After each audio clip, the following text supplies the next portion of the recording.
اب امام علی مقام کربلا کیسے پہنچے تو اس کا ذکر سامنے آتا ہے. تو امام علی مقام نے فرمایا ہم بیعت نہیں کریں گے.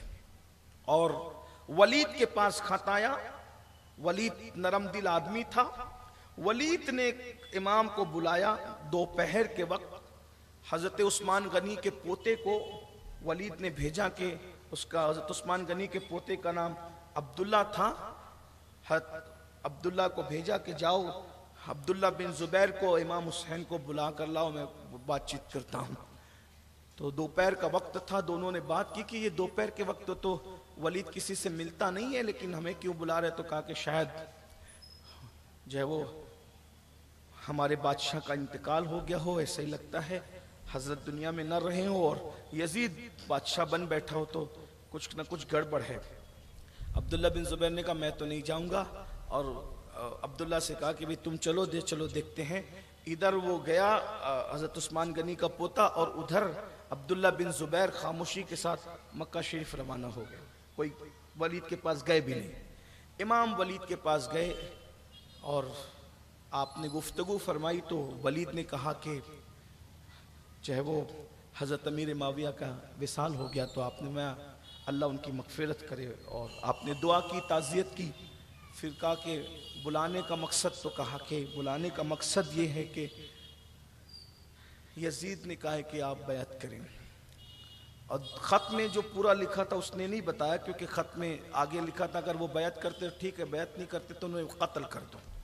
یعنی یہ جو لوگ صفائی پیش کرتے نا کہ یزید کی مرضی نہیں تھی, وہ نہیں چاہتا, وہ تو پہلے دن سے ہی چاہتا. سب سے بڑی رکاوٹ اس کی گنڈا گردی میں اگر کوئی چیز تھی تو وہ امام حسین کی ذات تھی. وہ جانتا تھا کہ ان کی موجودگی میں کچھ لوگ ایسے ہوتے ہیں کہ جن کا وجود صرف بیٹھے رہنا ہی لوگوں کو سدھرنے کا بہت بڑا ذریعہ رہتا ہے. ان کا بیٹھنا ہی, ان کا موجود رہنا ہی. تو امام حسین وہ ہستی کا نام, پنجتن کا عکس جمیل تھے امام حسین. ان کی موجودگی میں کوئی گنڈا گردی ہو نہیں سکتی تھی. بہرحال وہ ملک شام میں بھی رہ کے لرزہ برندام تھا امام حسین سے. تو کہا بیعت کرتے ہیں تو ٹھیک ہے ورنہ قتل کرو. تو لیکن ولید چونکہ قتل کرنا نہیں چاہتا تھا, جانتے تھے نبی کا بیٹا ہے اور ان کے نبی کی نالین کی توہین آدمی کو کافر بنا دیتی ہے. خون رسول میں ہاتھ ڈبوئیں گے تو کیا ہوگا. فتاوی عالمگیری میں جس نے نبی کی نالین کی توہین کی, نبی کی جوتی کو استغفر اللہ معاذ اللہ جتڑی کہہ دیا, وہ کافر ہوگا. نبی کے موئے مبارک کی جس نے توہین کی وہ کافر ہوگا. غور فرمائے تو حسین ابن علی کی شہادت میں جو خون میں انگلیاں ڈبوئے گا اس کا کیا حال ہوگا. تو بہرحال تو ولید یہ اپنے سر نہیں لینا چاہتا تھا, ہوشیار آدمی تھا. اس نے کہا ٹھیک ہے آپ بیعت کر لیں. تو آپ نے فرمایا میرے جیسا آدمی ایسے چھپ کے بیعت نہیں کرے گا, آپ اعلان کرو باہر پھر بات ہوگی. میں ایسے چھپ کے بیعت کرنے والا آدمی نہیں ہوں, خاموشی میں سودے نہیں کرتا. تو انہوں نے کہا ٹھیک ہے اچھا آپ جائیے تو پھر بات کرتے ہیں. تو آپ نے فرمایا اچھا میں چلتا ہوں. تو مروان وہاں بیٹھا ہوا تھا. مروان نے کہا ان کو جانے مت دے, قتل کر. اگر یہ یہاں سے چلے گئے تو دوبارہ تو ان کو نہ پائے گا. امام نے رک کر, علی کا بیٹا تھا, فاتح خیبر کا بیٹا, بہادری اور خون, پھر اللہ اکبر, جہاں خون رسول اور شیر بطول آپس میں جب ملتے ہیں تو اس مجمع البحرین کو حسین ابن علی کہتے ہیں.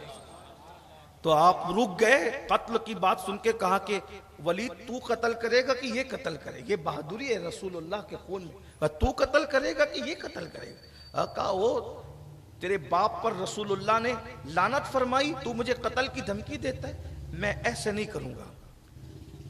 اور اس کے بعد ولید نے کہا کہ آپ تشریف لے جائیں, امام یہ اس کی بات نہ سنے. اور اس کے بعد آپ تشریف لے گئے. تو مروان نے کہا کہ تو انہیں اب قتل نہیں کیا نا تو اب تو ان پہ قابو نہیں پائے گا. تو اس نے کہا مروان تیرا برا ہو کہ تو مجھے رسول اللہ کے شہزادے کو شہید کرنے کی بات کرتا ہے. میں حضور کا کلمہ پڑھتا ہوں, میں اس کو شہید کروں گا, اس کو قتل کروں گا, میں مجھ سے نہیں ہوگا. اور مروان چونکہ مخبر تھا یزید کا, اس نے پھر یہ بات لکھ بھیجی کہ انہوں نے نرمی سے کام لیا. بعد میں پھر ولید کے ساتھ بہت معاملات بھی ہوئے اور امام علی مقام گھر آئے, اور آنے کے بعد آپ کی شکل پر کچھ آثار تھے.